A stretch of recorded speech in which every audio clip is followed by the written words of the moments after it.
Bushcraft Basics 2036 asked a question about convertible mittens and gloves.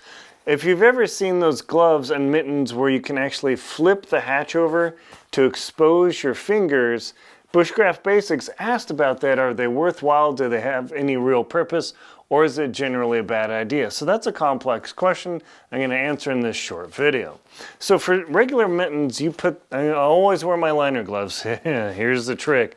I put my gloves on, I'm ready to rock, and I need to do something with some dexterity, but I got to take the entire mitten off to mess around. And of course, these black diamond mittens, well, they don't have any hang cords, so you got nothing going.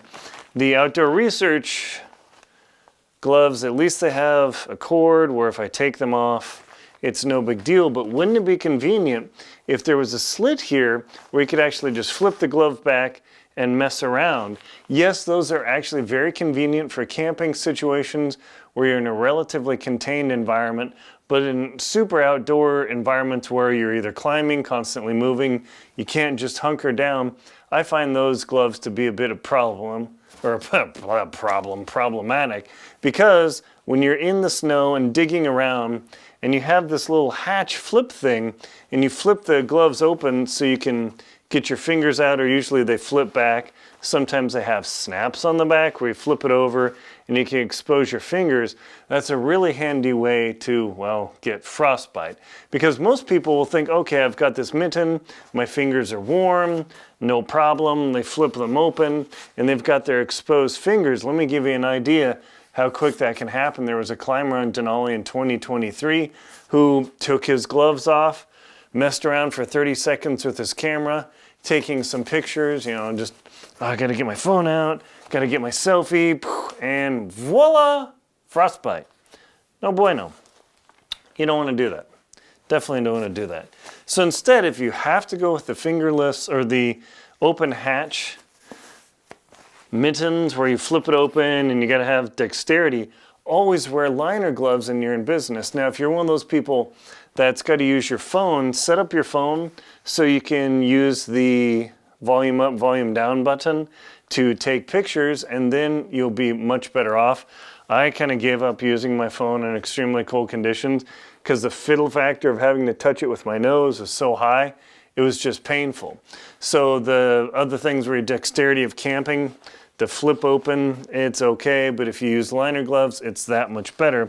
And that said, my black diamond mittens, one of my buddies, he's a Dutch climber, had these exact mittens on Denali at high camp. He frostbite his fingers and not just swelled up. In days, they were black. These are okay, but extreme conditions, you need something like Outdoor Research Ultimates or anything.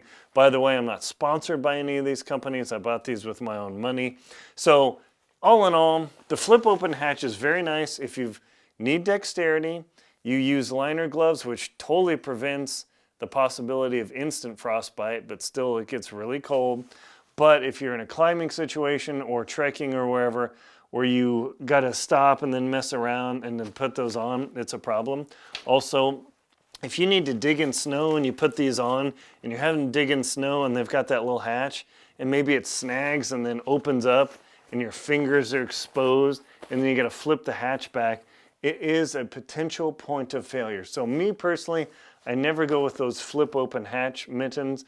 Those are great for working around home. Maybe you live in Minnesota, Maine, northern Idaho, somewhere where it's super cold in the winter, but you're at home, you got to do stuff, flip them open, get closed. You can run in the house, totally good. But for me, adventuring and camping, that is definitely a no on the flip open mittens for the reason I described. Please ask questions in the comments below. I'll do my best to answer them. Thank you very much for watching.